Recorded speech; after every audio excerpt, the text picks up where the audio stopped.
With Hashem's loving grace, this is later Brosi from the South Mediterranean coast in Israel. And just a few thoughts to share with you.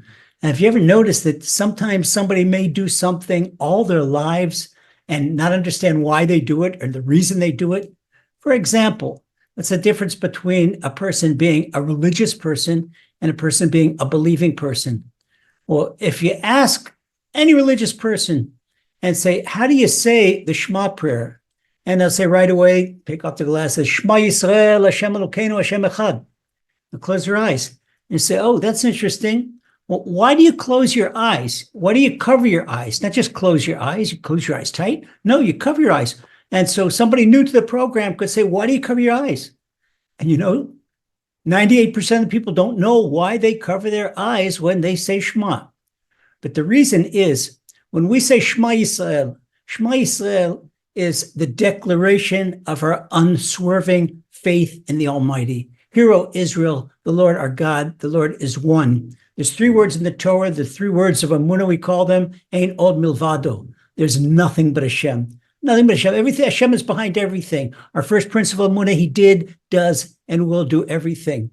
So when we cover our eyes, what's our eyes? Our eyes symbolize logic. This is something we could see. We could see the stars in the sky. We could see a palm tree. We could see one another.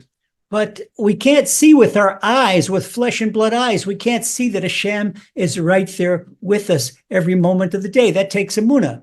So the eyes represent intellect, what we see and what we understand. And when we cover our eyes, it means that we're transcending from the level of intellect to the level of Emuna, because where intellect leaves off, that's where Emuna begins. And this is our declaration of faith. No matter whether I understand, whether I don't understand, hear, O Israel, the Lord our God, the Lord is one. King David says this again, it's in the Torah. King David says this in Psalm 92. King David says, he compares Emuna to the night, and he compares intellect to what we could see, to the day. In the day, we could see everything. Everything is bright. We see everything in the day. And King David says in Psalm 92, Lehagid baboker chazdecha, to talk about your loving kindness in the day. Oh, certainly we know when a person gets a pay raise or a person has a victory or a major success, of course you can understand, oh, this is great, this is from Hashem. But how do we process a war? How do we process an injury? How do we process a difficulty in life? That's Emunat Chabaleilot.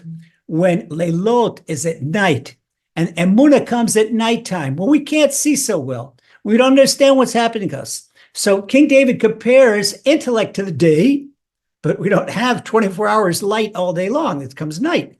But at the night, when there's no longer daylight, no longer intellect, in the night, in order to see, we have to need Emuna.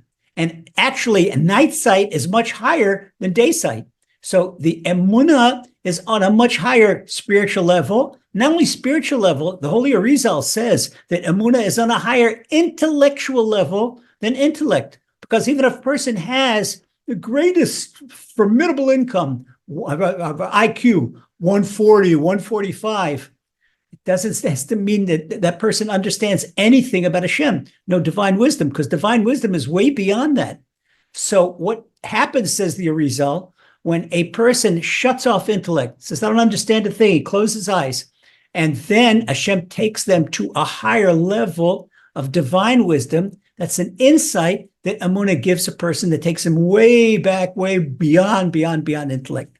And so that's why we cover our eyes when we say Kriya Shema, to symbolize that we put our complete trust in Hashem, that we put logic aside, and no matter what, whether things look good or look the opposite, we trust Hashem. So when you hold on with Emuna, you'll see certainly that everything's good. You know when King David said that? He said that in Psalm 92. And Psalm 92 is a song of thanks to Hashem. Tov lahodot Hashem. So a person, what's the juxtaposition between gratitude and Emunah?